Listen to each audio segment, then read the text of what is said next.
This podcast is brought to you by Lacrosse growing the game one podcast at a time.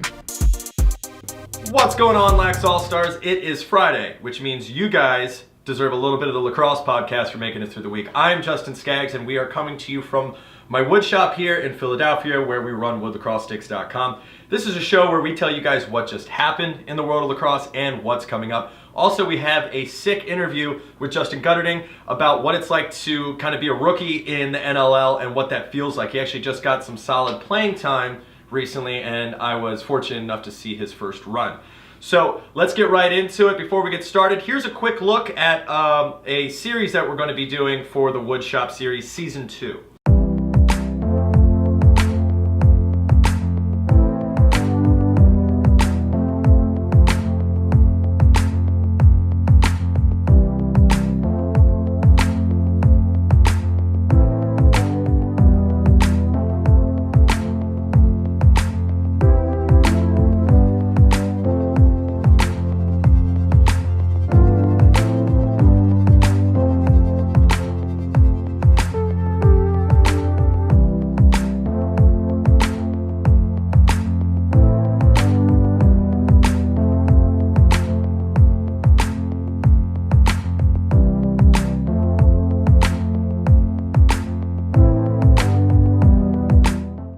With me, as always, is my partner in crime here for the Lacrosse podcast, Rich Snow. Rich, how you doing this week? I'm gonna plead the fifth.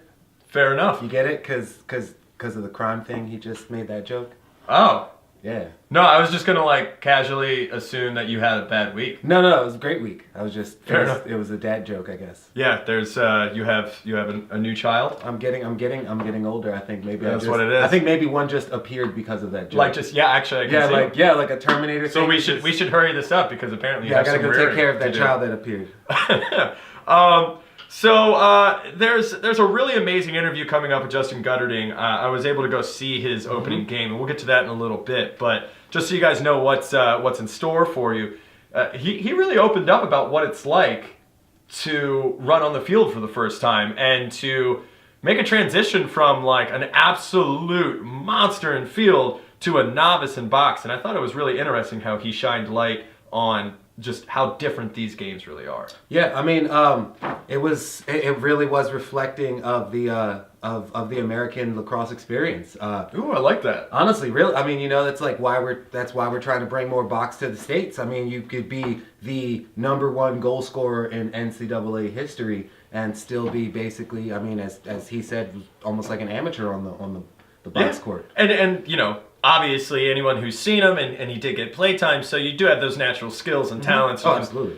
You could still put it right on a goalie's shoulder. So, I mean, absolutely, but like with his own somebody words, whooping your ass the entire time, it's a little different. Yeah, it's crazy hearing in his own words him just say, it's like I've never played before. Yeah, it's interesting. But you know what? We'll let him say that for himself a little later. Let's jump into a very limited amount of games this week. The Black Wolves booked a quick start with a heavy finish to drop the rock. Yeah, that game was intense. We had a little bit of controversy a lot of bit of controversy at the end with that nasty high hit. I think it was by Callum Crawford. Man, he elevated on some dude, knocked his top off. But I think they're talking about his suspension, and I think somebody said the minimum is like 6 games if they rule that it was like, I don't know, man. It was a gnarly hit. It's never gonna be okay to crack some dude like that in a sport where you could literally just eyeball someone and drop your gloves. So I'm fine for a little bit of roughness, but like if you're gonna make some sort of like really offensive gesture in a sport where you could just punch a dude. Well, I mean, that's the thing too. It wasn't like it was a pick. You know what I mean? So it was still. But that's what I'm saying. Like it's a pick, so it wasn't like it's a real on-ball play. It's like you blindsided the guy high, jumped in the air, you know what I mean? It was a rough hit, but Black Wolf still pulling out. It was a good game. Aside from that, I mean, it was a really, really good game. Mm-hmm. But yeah, it definitely was gnarly. Toronto Schreiber also put in 3 goals, but what are you gonna do? Yeah, I mean, honestly, the Black Wolves just played hard and they played strong. I mean, I guess maybe that hit was kind of telling of the game they were playing. Yeah, they were just it gets frustrating at the end of it for sure. Mm-hmm. So this is an interesting thing. This is kind of how you're starting to close out a good season. The Bandits played their season series against Rochester, so that's the last time they're going to meet each other in all likelihood. So it's getting to the point where we're starting to close the book on a lot of these games, a lot of these matchups, which is pretty cool. I mean, some of these seasons are getting to the. Sorry, Philadelphia. Some of these seasons are getting to the point where they're almost closed up too. But I mean, we still got a lot of lacrosse left, so. This is still great for the fans. And that was still a completely and totally definitive win with 16-9. Man, that game was out of control. Also, I'm really glad that you brought that up because as I was saying before, Kluche put up 6 points, I believe, at least a pair of goals. I'm not sure if he had a hat trick, but 6 points in this game. I feel like the trade was, as I said, premature. But, hey, Buffalo Bandits were on fire. Dane Smith wilding out. I mean, it's crazy. Even Ian McKay. It's hard to even pick one person to talk about. I mean, literally, like, everyone on the Bandits is firing on all cylinders. It is out of control. I honestly... People talk about everybody else, but I haven't seen anything since the beginning of this season that says that the Bandits are not going to topple everybody when it comes down to it. Fair enough. Okay, well, you got a little bit of a prediction there. Colorado back to their old tricks of losing. Yeah, but I mean it wasn't a bad game. No, it was a really good game. But a lot of their games they haven't. Yeah, they haven't been on the bottom of a lot of people's shoes this season. Yeah, honestly, they've just been right behind them. It's weird. It's kind of like in the same way that Philadelphia isn't getting those wins, but they're like hanging in there, and you're like, they're not playing. I mean, you could see the gaps in the performance in Philadelphia, but for some reason, it just seems like you can't necessarily pick out what Colorado's doing wrong. It's just not going right. Maybe that's just me. I don't know. It just seems like it's just not working out for Colorado. No, I think that's a fine enough summation. Because again, we're not in the boardroom. We don't know what's exactly like. What do you do if you're their coach? Invite us in the boardroom. Maybe we will give better commentary. Yeah, maybe. But yeah, really, what do you run into that locker room at the end of the game and say this is the one definitive thing we need to change? I don't think that happens. Yeah, I mean, I don't really see what it is. It just does seem like they're not getting that little thing. Maybe they need to bring in an X factor. I don't know. Yeah, maybe they need their big cat. I don't know. Anyway, so guys, that was a great little short week of lacrosse. We are going to come right back and tell you guys what's coming up this next week, where to see it, and when to see it. And we also spoke about it 5 minutes before we started. And since the NCAA is still just a giant crapshoot until they start getting more televised games later on in the season and things start to matter, we're going to focus on the NLL until the end of that. Then we'll transition to NCAA. And then from there, we'll just keep riding the wave. But rather than muddy this up with doing two different leagues, you know what I mean? At this point in time, they're not even getting good televised games. Yeah, I mean, I'm not getting to see, I was gonna say I'm not getting to see enough for it to be.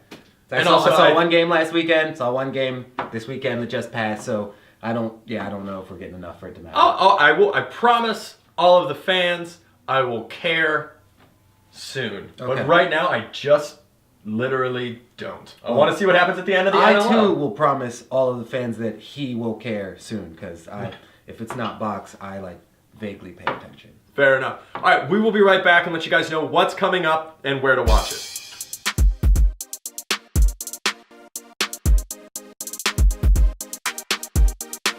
All right, at 7:05 on the 2nd, you can watch Rochester play Georgia.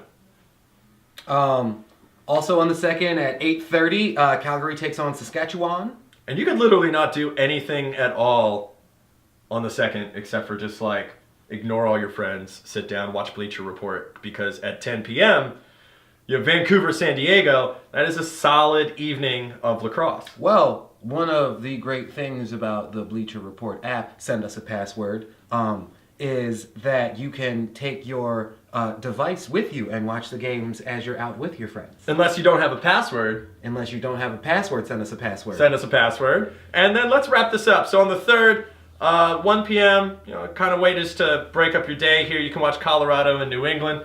So basically, you can watch Colorado do what they've been doing. I don't know, man. I feel like just because you said that, the game's going to be a lot more competitive. It's usually kind of what happens. I'm going to be heading off to Colorado here. Well, hey, we'll have to see what happens if that suspension does go through. New England might be looking a little different than they did. That's fair. You got to stop hitting people in a cowardice manner. That's what it is. What? That's what it is. All I'm saying is I didn't check his stats yet, so I don't know how big he is in relative to me for me to talk trash. He's probably huge. Or at least jacked. Yeah, that's never stopped me before. The threat of an ass whooping has never stopped me from That's talking trash 100% before. true. All right, speaking of threats of ass whoopings, I don't have a transition that can go off of that. So we're just going to roll right into our interview with Justin Guterding. Yeah, let's do that. All right, peace.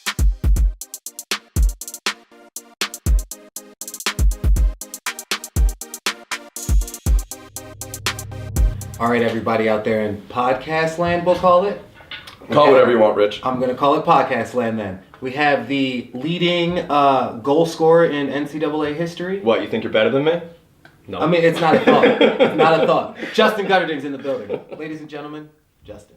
Yeah, that's awesome, man. And also, as Wing fans, me and Rich have a question.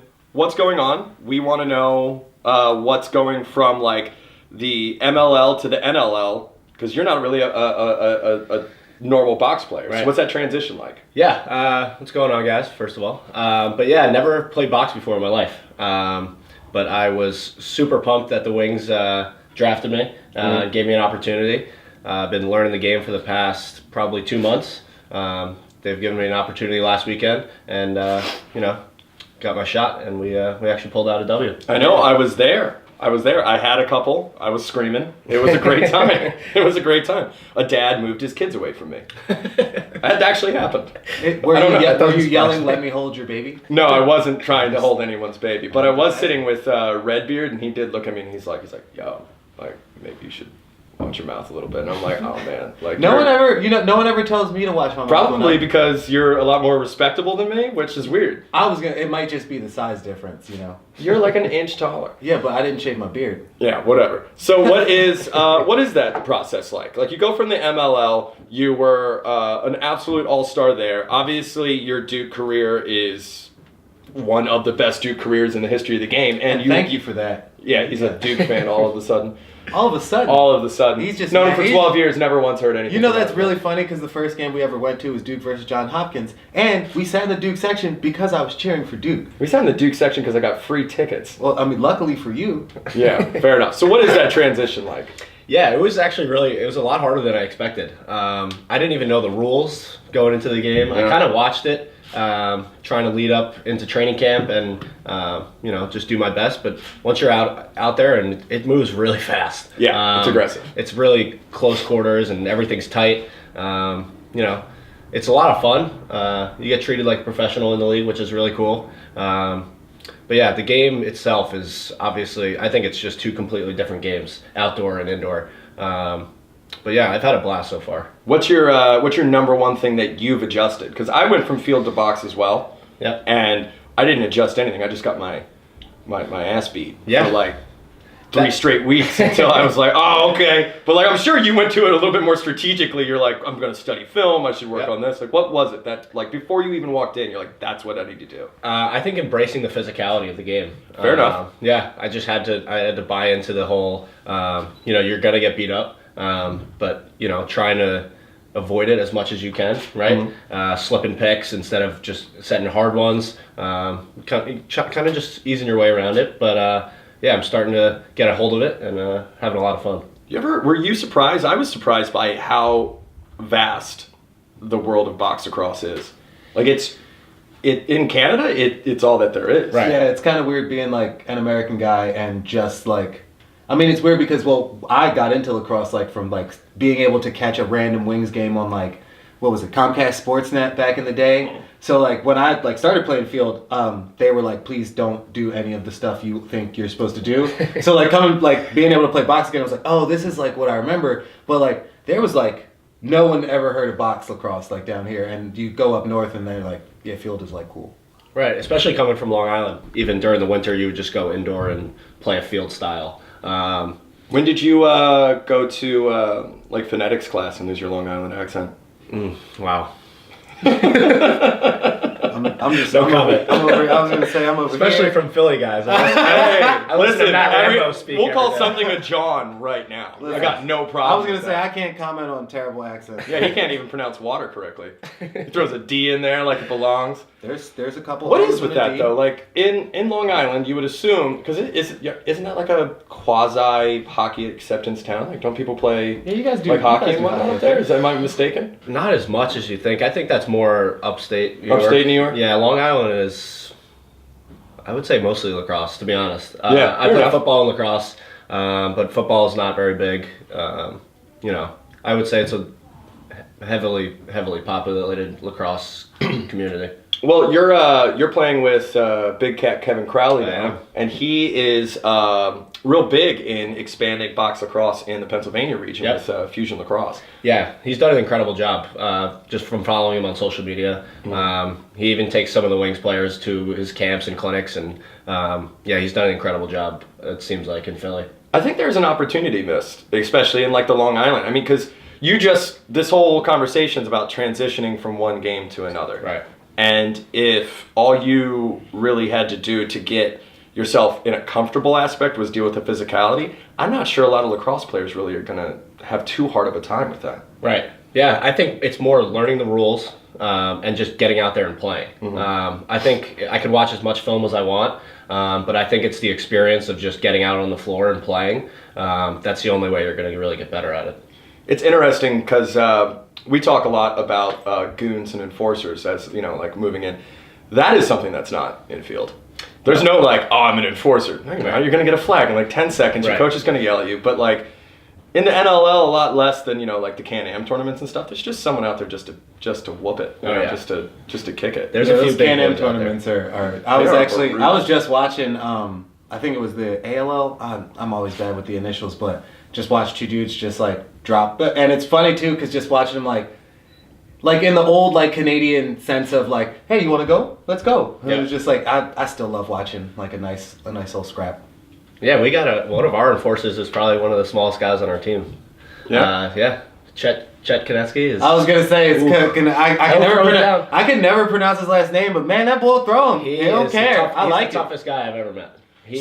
It's incredible. He's very unassuming when you look at him. Oh, yeah. And then it's just like, no, he's the one that's gonna fight. Yep. Yeah. So speaking about a good old box brawl, if something comes up, I got to tell you, I play defense, and someone's like throws their gloves at like PBLA, like club ball, and I'm like, you're an accountant. I'm going to the bench. Absolutely not. I will not. Like, that's just me. I'm like, I'll I got a very physical job. I'll fight an accountant. I don't care. Yeah, you would, but I'm just like, It depends on the size of the accountant for me. yeah. Is he a CPA? You know what I mean? Has he got a master's degree? Yep. Is he teaching on the weekends? Exactly. I can't fight that guy. He's huge.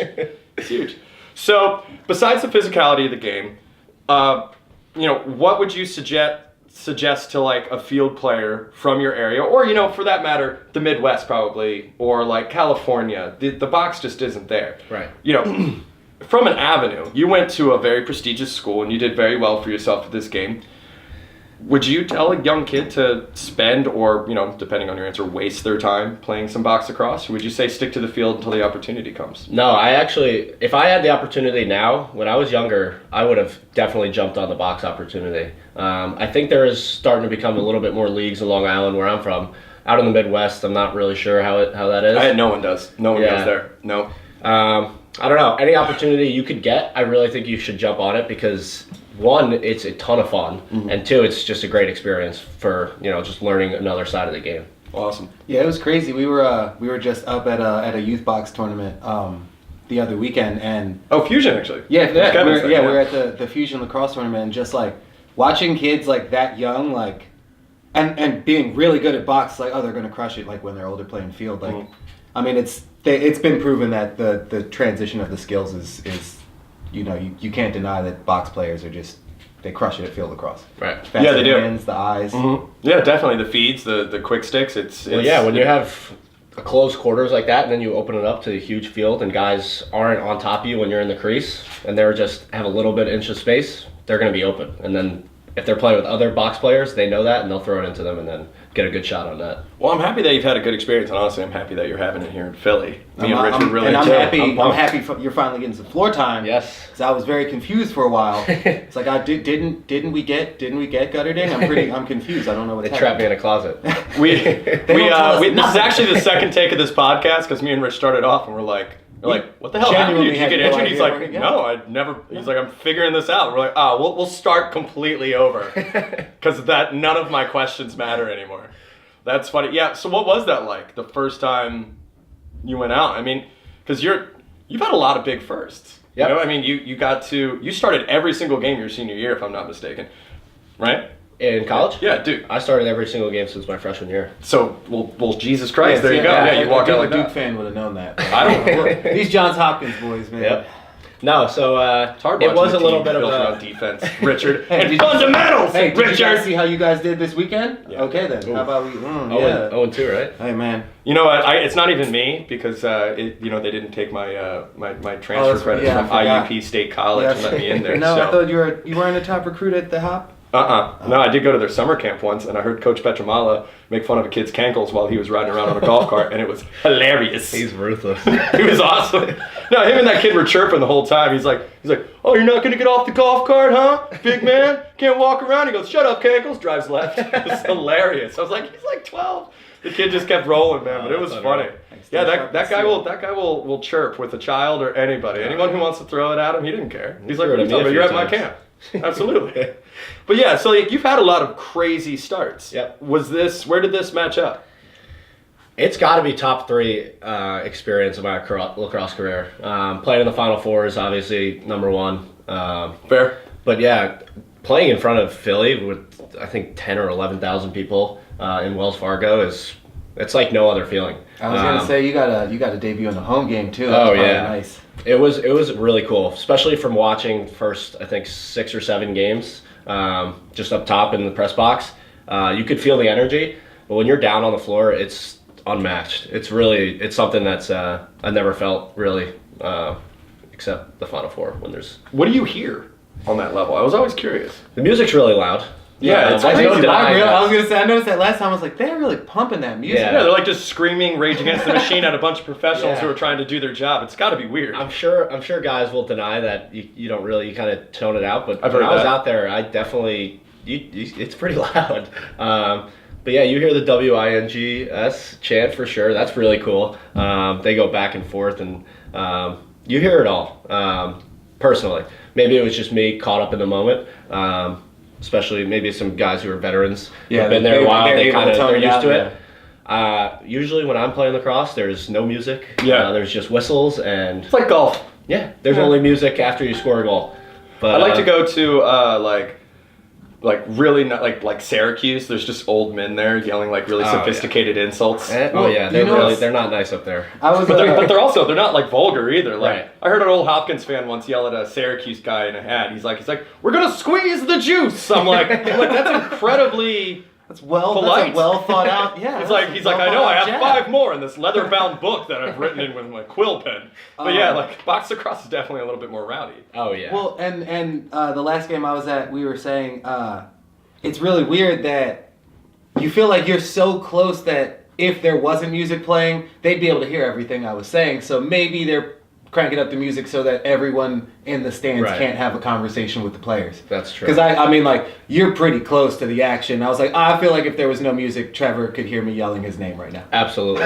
It is. You're kind of on top. We just played in New England. And it's completely different because. Oh yeah, it's smaller, isn't it? It's a little bit smaller, but there's no fans right around the rink. They're a little bit raised, okay. so it's more on top of you. But there's no fans like pressed up against the glass, which is definitely different than Wells Fargo, where they're right on top of the bench. That is another thing that's like pretty unique to box lacrosse. That like at every stadium could be completely different. Oh yeah. Oh yeah. Even the floor size are a little bit different. Yeah, I mean, which like we dealt with that because we play in Rizzo and it's pretty tiny, and then we went up to Onondaga and played, and I was like, Okay, I forgot. That's why I don't play field lacrosse. I Get a little bit more space. do a lot more running. Speaking of running, I went for like my first run because we got all this crazy weather. Man, I think you could have counted it in blocks. Like, I'm working on my short sprints. Whatever, dude. Choppy. Man. I'm just working on my cuts right now. I'm so screwed right now. Endurance is for later. Oh, I'm definitely in NLL shape right now. 30-second sprints and that's it. I got to start training for. I just do gassers. That's all I'm about. I'm just doing gassers.